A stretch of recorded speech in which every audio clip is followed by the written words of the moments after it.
Hello friends, आज की class में 23 मई को जो कुमार गौरव सर के द्वारा आपकी फुलपत्ती वाली क्लास करवाई गई है, तो उसका हैंड रिटन नोट्स के रूप में मैं रिवीजन करवा रही हूँ।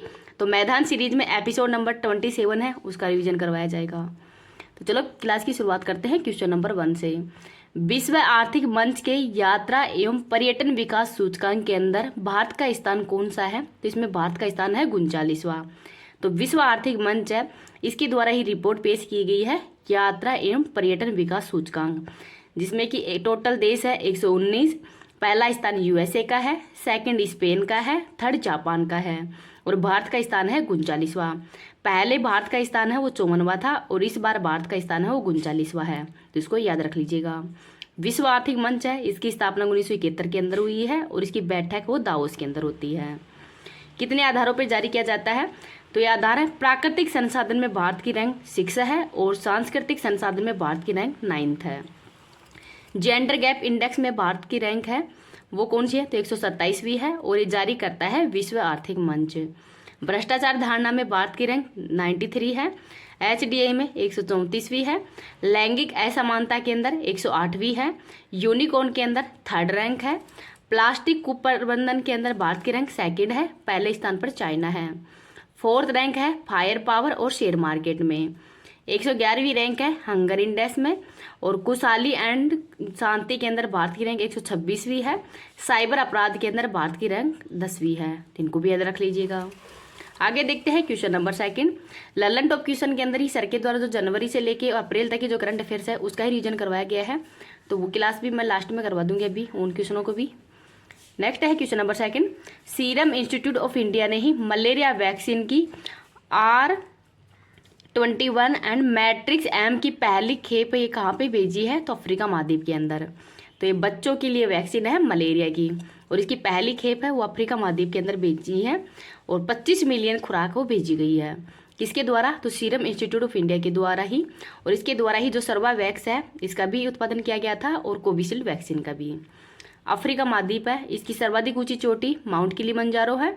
भूमध्य रेखा को 2 बार काटने वाली नदी कौन सी है? तो कांगो नदी है और मकर रेखा को भी 2 बार काटने वाली नदी है वो है लिम्पोपे। नेक्स्ट है क्वेश्चन नंबर 3। अंतर्राष्ट्रीय जैव विविधता दिवस कब मनाया जाता है? तो 22 मई को और इस बार की थीम क्या है? तो B part of the plan. तो B part of the plan ये इस बार की थीम है, तो थीम इंपोर्टेंट है, इसको भी याद रख लीजिएगा। इस क्लास की पीडीएफ है वो टेलीग्राम पे डाल दूंगी, टेलीग्राम का लिंक इस वीडियो के कमेंट सेक्शन के अंदर ही पिन कर दूंगी। अगर आपको ये वीडियो पसंद आए तो प्लीज़ आप इसको ज़्यादा से ज़्यादा लाइक एंड शेयर कर देना। अभी तक चैनल को सब्सक्राइब नहीं किया तो प्लीज़ चैनल को सब्सक्राइब भी कर लेना। कुमार गौरव सर के द्वारा आज जीके एंड जीएस का जो ब्रह्मास्त्र बैच करवाया जाएगा, मतलब इंपॉर्टेंट क्वेश्चन करवाया जाएगा, उनका भी मैं रिविजन करवाऊंगी, तो आप चैनल को सब्सक्राइब कर लीजिएगा जिससे कि आपको जो भी वीडियो आए उनका आपको पता लग सके। पहली बार है ये वोल्टर जी रोसिन ने दिया है। कोप 15 है, इसका आयोजन कनाडा मॉन्ट्रियल में किया गया था और ये भी जैव विविधता से संबंधित है। कोप 16 है, इसका आयोजन 2024 के अंदर कोलंबिया में किया जाएगा। विश्व के अंदर सर्वाधिक जैव विविधता अमेजोन वर्षा वन के अंदर है और भारत के अंदर पश्चिमी घाट में है। भारत में बायोलॉजिकल हॉटस्पॉट कितने हैं? तो 2 हैं, पूर्वी हिमालय और पश्चिमी घाट। नेक्स्ट है क्वेश्चन नंबर 4। दूषित रक्त घोटाले का संबंध किससे है? तो इंग्लैंड से है। तो 2017 के अंदर ही जो जब थेरेसा पीएम थी तो उस समय एक समिति बनाई गई थी जांच के लिए और ये रिपोर्ट अब पेश की गई है 20 मई 2024 को। इस समय यहाँ के प्रधानमंत्री है ऋषि सुनक, तो इन्होंने माफी भी मांगी है इस रिपोर्ट पर। तो इसमें बताया गया है कि प्रत्येक पीड़ित व्यक्ति है उनको 1 लाख पाउंड वो दिया जाएगा। और ये जो घोटाला कब का है? तो 1770-80 के अंदर था, जब वहाँ पर एक फ्री स्वास्थ्य कैंप लगा था और उसके अंदर ये वैक्सीन लगाई गई थी। तो इसमें HIV संक्रमित व जो हेपेटाइटिस संक्रमित व्यक्ति हैं उनको ब्लड दान मतलब उन्होंने ब्लड है वो दान किया था और वो लगभग 3,000 लोग हैं उनको ये ब्लड है वो डोनेट कर दिया गया था। इस वजह से पीड़ितों को जो अब वर्तमान के अंदर ही 1 लाख पाउंड है वो इनको सहायता दी जाएगी। आगे है क्वेश्चन नंबर 5। 10वां विश्व जल मंच कहाँ पे प्रारंभ हुआ है? तो बाली इंडोनेशिया के अंदर प्रारंभ हुआ है और इंडोनेशिया के वर्तमान में राष्ट्रपति कौन है? तो जोको विडोडो हैं। 9वां कहाँ पे हुआ था? तो डकार सोनेगल है, यहाँ पे 9वां हुआ था। नैरोबी है, ये केन्या की राजधानी है। माउंट ईबू ज्वालामुखी इंडोनेशिया के अंदर है और लावा के कारण बाढ़ है, ये भी कहाँ पे आया है? तो इंडोनेशिया के अंदर ही। और इस बार की थीम क्या थी? तो वाटर फॉर शेड प्रोस्पेरिटी, ये इस बार की थीम है। 10वां जो विश्व जल मंच है इसकी थीम है। नेक्स्ट है question number 6, Indian oil corporation limited ने ही XP100 की पहली खेप ये कहाँ पे निर्यात की है? तो श्रीलंका के अंदर। तो XP100 है, ये ऑक्टेन नंबर है, प्रीमियर फ्यूल। तो ये कहाँ से भेजा जाएगा? तो जवाहरलाल नेहरू पोर्ट है, यहाँ से भेजा जाएगा और निर्माण होगा मथुरा रिफाइनरी उत्तर प्रदेश के अंदर। AK-203 राइफल्स है, ये भारत और रूस के सहयोग से इसका निर्माण किया गया है कोरबा उत्तर प्रदेश में। मटाला एयरपोर्ट है, श्रीलंका में है और इसका संचालन भारत और रूस को दिया गया है। काके चतुरई एयरपोर्ट है, ये श्रीलंका में है। हम्बनटोटा बंदरगाह श्रीलंका के अंदर है और इसका अधिकार है वो चाइना को दिया गया है, तो इनको भी याद रख लीजिए। नेक्स्ट है क्वेश्चन नंबर 7, NAL के उपग्रह पर ही सार तकनीक का परीक्षण करने वाली दुनिया की पहली निजी कंपनी कौन सी है? तो ये है गैलेक्सी AI और ये बेंगलुरु की है। तो NAL की फुल फॉर्म क्या है? तो नेशनल एरोस्पेस लिमिटेड, अर्थात उच्च ऊंचाई वाला जो छद्म प्लेटफॉर्म है वो ड्रोन की सहायता से यहाँ पे स्थापित किया गया है। और SAR सिंथेटिक अपर्चर रडार तकनीक के माध्यम से परीक्षण किया गया है पहली बार। नेक्स्ट है चांद पर लैंड करने वाला पहला प्राइवेट लैंडर कौन सा है? तो ये है ओडिसियस और कंपनी का नाम है इंट्यूटिव कंपनी। स्मार्ट क्या है? तो एंटी सबमरीन टोरपीडो है। विश्व क्या है?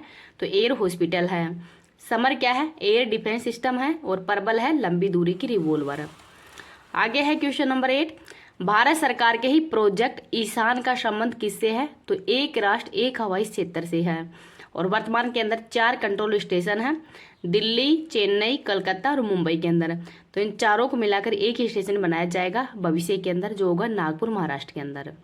एक राष्ट्र एक पहचान आधार है। एक राष्ट्र एक चुनाव के लिए ही समिति बनाई गई थी रामनाथ कोविंद की अध्यक्षता में। एक nation one nation one tax और वन सिस्टम है, GST से संबंधित है। आगे है क्वेश्चन नंबर 9, USA के ही ADT बेस्ट अवार्ड 2024 पे 3rd स्थान किसका है? तो NTPC का है। तो ADT association for talent development और NTPC की फुल फॉर्म है नेशनल थर्मल पावर कॉर्पोरेशन। इसकी स्थापना 1975 के अंदर की गई है। आगे है क्वेश्चन नंबर 10, अब तक का सबसे तेज और सबसे शक्तिशाली AI मॉडल GPT-4.0 है, किसने लॉन्च किया है? तो OpenAI के द्वारा ही लॉन्च किया गया है और ये लार्ज लैंग्वेज मॉडल पर आधारित है, अर्थात इसमें टेक्स्ट है, ऑडियो, पिक्चर किसी भी रूप में अपन मतलब भेजेंगे तो प्रतिक्रिया देगा उसके अंदर ही। तो इसके लिए OpenAI के द्वारा ही लॉन्च किया गया है। नेक्स्ट है क्वेश्चन नंबर 11, केरल में मस्तिष्क खाने वाले अमीबा से हुई एक लड़के की मौत। तो ये केरल के अंदर हुई है, इसको भी याद रख लीजिएगा। अब अपन जो मैदान सीरीज के अंदर ही 27 एपिसोड का रीजन करवाया गया है, उसका भी रीजन देख लेते हैं। मैदान सीरीज का एपिसोड नंबर 27 का रीजन देखते हैं। कंबाला नामक वार्षिक भैंस दौड़ जो कि एक त्यौहार है, किस राज्य में मनाया जाता है? तो कर्नाटक के अंदर। जल्लीकट्टू व पोंगल त्यौहार ये भी तमिलनाडु का है। संविधान का कौन सा अनुच्छेद नए राज्यों के गठन से संबंधित है? तो अनुच्छेद नंबर 3 है। और नए राज्यों के प्रवेश से संबंधित है अनुच्छेद नंबर 2। राज्यों की सीमा, नाम व क्षेत्र में परिवर्तन से संबंधित ये है अनुच्छेद 3 और इसकी पावर है वो संसद के पास में है। सुप्रीम कोर्ट ने ही भारतीय संविधान के किस अनुच्छेद के तहत इंटरनेट तक पहुंच को मौलिक अधिकार घोषित किया है? तो अनुच्छेद नंबर 19 है। किस वॉइसरॉय ने ही 1882 के अंदर हंटर कमीशन नियुक्त किया था? तो रिपन के समय, और इस शिक्षा का रिफॉर्म से संबंधित है। 1872 में ही मेयो के समय पहली जनगणना हुई है और 1881 के अंदर ही रिपन के समय 10 के आधार पर जनगणना हुई थी। रिपन के समय ही वर्नाकुलर प्रेस एक्ट है, इसको समाप्त किया गया था और इसको शुरू किया था लिटन ने। और जो इल्बर्ट बिल विवाद है ये भी रिपन के समय हुआ था। आगे है माता टीला बहुउद्देशीय परियोजना, ये बेतवा नदी पर है उत्तर प्रदेश में। पूना पैक्ट कब हुआ है? 1932 के अंदर हुआ था, महात्मा गांधी और अंबेडकर जी के बीच, यरवदा जेल पुणे के अंदर। ओलंपिक रिंग में कितने रंग होते हैं? तो 5 रंग होते हैं, ब्लैक, ब्लू, ग्रीन, येलो और रेड। IOC अंतर्राष्ट्रीय जो ओलंपिक समिति है इसकी स्थापना 23 जून 1894 में की गई है। हेड है थॉमस बॉक और हेडक्वार्टर है लुसाने स्विट्जरलैंड के अंदर। बाल गंगाधर तिलक को भारतीय शांति का जनक किसने कहा है? तो वेलेंस्टाइन सिरोन ने कहा है। और गीता रैसे इनकी पुस्तक है। गणेश और शिवाजी महोत्सव ये इनके द्वारा शुरू किया गया था महाराष्ट्र के अंदर। किस पुस्तक का अकबर के शासनकाल के दौरान ही रजमनामा के रूप में अनुवाद किया गया था? तो महाभारत का। 1857 के विद्रोह को भारत के प्रथम स्वतंत्रता संग्राम का नाम किसने दिया है? तो वीडी सावरकर ने। तो इनका नाम भी याद रख लीजिएगा। नेक्स्ट है भारतीय संविधान में राष्ट्रपति के चुनाव की पद्धति किस देश से ली गई है? तो आयरलैंड से। और महाभियोग है ये USA से ग्रहण किया गया था। गोवा को राजधानी बनाने वाला पुर्तगाली कौन था? तो नीनो डी कुन्ना था। और पुर्तगाली के वास्तु के संस्थापक कौन थे? तो अलब्रुक थे। गोवा पे अधिकार कब किया है पुर्तगालियों ने? तो 1510 के अंदर। और भारत को प्रिंटिंग प्रेस तमाकू ये पुर्तगालियों की ही देन है। लोकसभा के पहले उपाध्यक्ष कौन है? तो एच.बी. अयंगर हैं। केंद्रीय मंत्रिमंडल में सामूहिक रूप से किसके प्रति जिम्मेदार होते हैं? तो केंद्रीय मंत्रिमंडल सामूहिक रूप से लोकसभा के प्रति जिम्मेदार होते हैं अनुच्छेद नंबर 75(3) के तहत, और व्यक्तिगत रूप से राष्ट्रपति के प्रति जिम्मेदार होते हैं अनुच्छेद नंबर 75(2) के तहत। बाराबती स्पोर्ट्स स्टेडियम कहाँ पे है? तो एक उड़ीसा के कटक में है। और बिरसा मुंडा हॉकी स्टेडियम ये राउरकेला उड़ीसा के अंदर है। फोबोस और डेमोस किस ग्रह के 2 उपग्रह हैं? तो मंगल ग्रह के। भारत का 15वां राज्य कौन सा है? तो गुजरात है। राज्य पुनर्गठन आयोग कब बना था? तो ये है 7वां संविधान संशोधन हुआ था 1956 के अंदर। तो इसके अंतर्गत ही 14 राज्य और 6 केंद्र शासित प्रदेश थे। भारत के संविधान में किस अनुसूची में ही प्रत्येक राज्य में चुने जाने वाले राज्यसभा के सदस्यों की संख्या निर्धारित की है? तो अनुसूची नंबर 4 के तहत। प्रथम लोकसभा की बैठक कब हुई है? तो 13 मई 1952 को। सूसू डॉल्फिन किस नदी के जल में पाई जाती है? तो गंगा नदी में। तो जो गंगेटिक डॉल्फिन है इसका नाम सूसू है और इसको राष्ट्रीय जलीय जीव है। ये 5 अक्टूबर 2009 को घोषित किया गया था। प्रसिद्ध उपन्यास वॉर एंड पीस किसने लिखा है? तो ये लिखा था लियो टोलेस्टॉय है, इनके द्वारा ही लिखा गया है। किस देश को हजारों झीलों की भूमि भी कहा जाता है? तो फिनलैंड को। किसने प्रसिद्ध संरचना गेटवे ऑफ इंडिया को डिजाइन किया है? तो जॉर्ज विंडेट के द्वारा ये डिजाइन किया गया था जॉर्ज पंचम के आगमन पर। और ये मुंबई के अंदर है। और इंडिया गेट है दिल्ली के अंदर है और इसको डिजाइन किया था लुटियंस के द्वारा। इनको भी याद रख लीजिएगा।